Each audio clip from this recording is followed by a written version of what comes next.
This story, titled My Husband's Ex Still Relies on Him for Emotional Support, and He Drops Everything to Help Her but Ignores My Feelings, begins with a feeling that many of us have experienced at some point. A quiet, gnawing ache in the pit of our stomachs when we feel that the love we offer isn't fully returned. Sometimes, it feels as though no matter how much we give, someone else always seems to take the spotlight. For Kate, this painful truth was not just a passing feeling. It was her reality, her life. Kate was 52, living in a small but cozy home, tucked away in a quiet neighborhood just outside of Charlotte, North Carolina. She had been married to her husband, Frank, for 14 years. To an outsider, they appeared like the perfect couple. Kate with her warmth and quick laugh, Frank with his calm demeanor and reassuring presence. They had built a life together, filled with laughter, shared memories, and their beloved dog, Max. But beneath the surface, Kate had begun to feel a slow, creeping sense of disconnect. You see, Kate's husband, Frank, was a good man, one who worked hard, loved deeply, and cared for others, especially when they needed him. However, there was one person in Frank's life who seemed to always need him just a little bit more: his ex-wife, Rachel. It had been years since they had divorced, but Rachel still clung to him emotionally, like a vine wrapped tightly around a tree. No matter how hard Kate tried to ignore it, she couldn't shake the feeling that Rachel still had an invisible hold over Frank. It started with small things: messages that Frank would receive at odd hours of the night, calls that Kate knew had nothing to do with the children they shared custody of, but everything to do with Rachel's never-ending crises. Kate would hear the soft murmur of Frank's voice in the living room, speaking with a level of care and concern she rarely heard in their own conversations, and she would feel it, a pang in her chest. She tried to talk herself out of it. After all, Rachel and Frank had a history. They had been married for years before the divorce, so naturally, there would still be some level of emotional connection. But over time, this connection seemed to grow stronger, like an undercurrent threatening to pull Kate under. One evening, things took a turn. Kate had been feeling unwell, tired and drained after a long week of work, house chores, and trying to keep everything in balance. She had been looking forward to a quiet evening with Frank, a peaceful dinner, maybe a movie, and some much-needed rest. But as the evening went on, she found herself growing more and more frustrated. It started when Frank received yet another late-night call from Rachel. This time, Rachel's voice was frantic.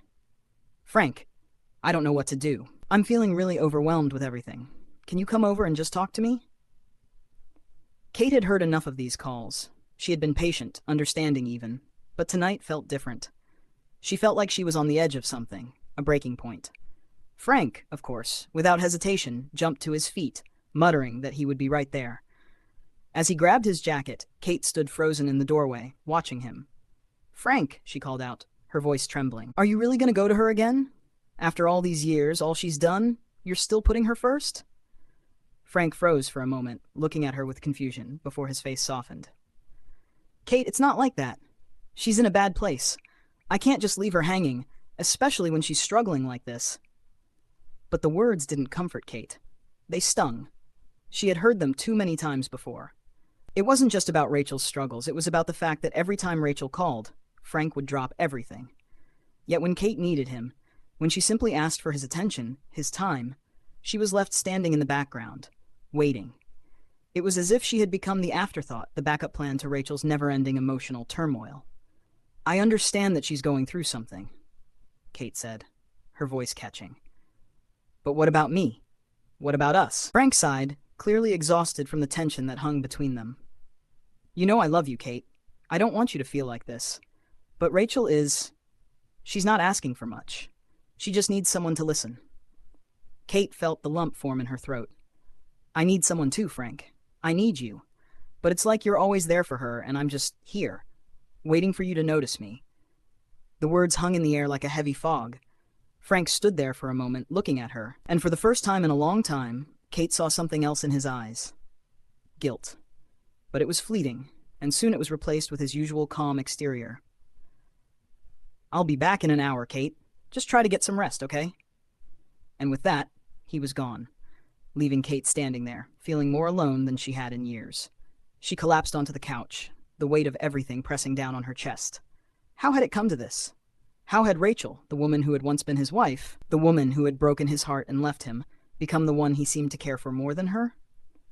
It wasn't just about the phone calls anymore. It was about the emotional investment, the care, the attention that Frank so readily gave to Rachel and not to her. As she sat there, heartbroken and confused, memories began to flood her mind. The years of their marriage, the good times, the bad times, and everything in between.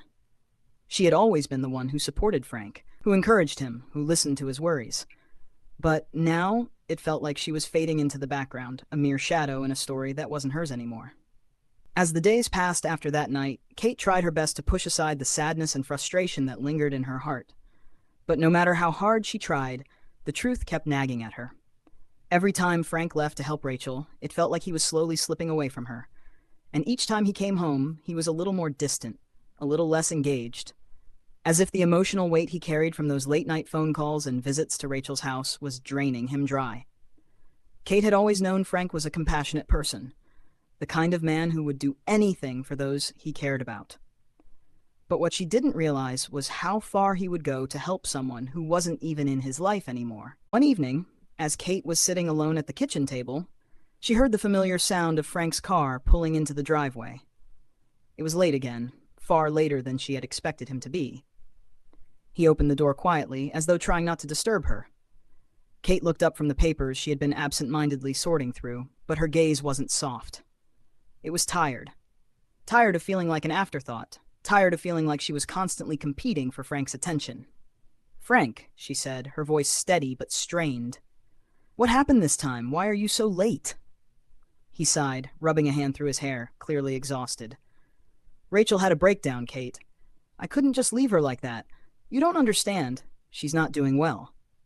Kate's heart twisted, but the hurt she felt was sharper this time. It wasn't just the situation that was painful. It was the way Frank spoke about Rachel, as though Kate was the one who should understand. As though Kate should simply accept the fact that he would always be there for Rachel, no matter what. "I understand, Frank. I understand that you care about her.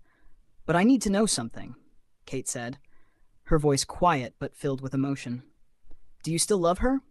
Is that why you're always rushing to her side? Because I don't know how much longer I can do this." Frank's eyes widened, and for a moment, Kate saw something in them that she hadn't seen in years. Fear. Fear that he might lose her. He took a step forward, reaching out as if to comfort her, but Kate pulled back, not wanting his touch. Not when it felt like it had already been given to someone else. "No, Kate, I don't love her," Frank said, his voice breaking slightly. "I love you. I always have. But Rachel, she's still a part of my life in a way that's hard for me to explain. I don't know how to set boundaries with her. I've tried, but it's like she always knows when I'm at my weakest. And I feel guilty. I feel like if I don't help her, I'm abandoning her." Kate shook her head, tears welling up in her eyes. "You're not abandoning her, Frank. You're abandoning me. I don't know when it happened, but somewhere along the way, I stopped being the person you came to for comfort.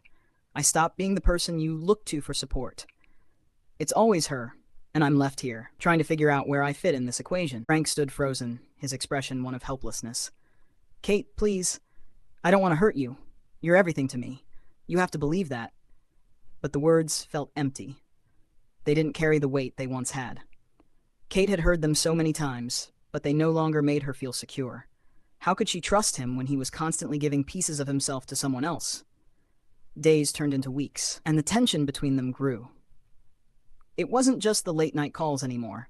It was the emotional distance that had started to form between them. Kate had tried to talk to Frank about it, to explain how she was feeling, but every conversation seemed to end in frustration and tears. Frank would promise that he would change, that he would put her first, but nothing ever changed. Rachel still needed him, and Frank still dropped everything to be there for her. One afternoon, when Kate had finally reached the breaking point, she decided she couldn't take it anymore. She needed answers. She needed to know why this was happening, why Frank couldn't see the pain he was causing her. So she did something she never thought she would have to do. She confronted Rachel. It wasn't easy, and Kate had no idea what to expect, but she knew she had to do something.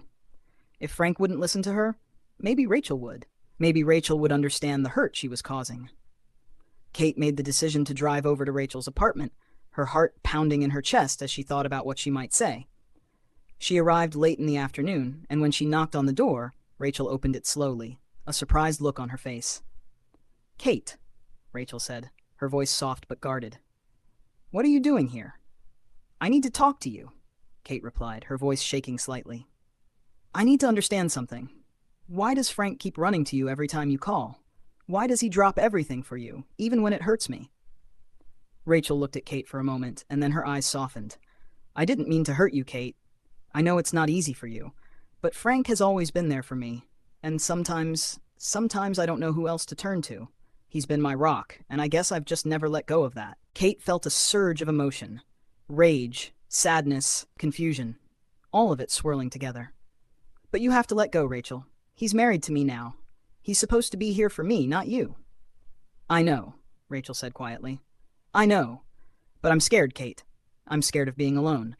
And sometimes I think Frank feels the same way, even if he doesn't show it. The words hung heavy in the air. Kate had been expecting something different.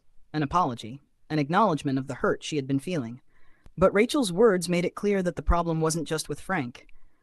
It was with both of them, and the tangled emotions that had never truly been untangled. Kate left Rachel's apartment feeling more broken than when she had arrived. She knew that the real issue wasn't just Frank's relationship with Rachel. It was her own place in his life. And it was clear now that it would take more than just a conversation to fix it. It would take time, patience, and a willingness to confront the messy, complicated truth about their marriage. But as Kate drove home that evening, she couldn't help but wonder if she was fighting a losing battle, one where no matter what she did, no matter how hard she tried, she would always come second. If my story resonated with you, please like, comment, and subscribe. Share your thoughts below, and let's continue this conversation together.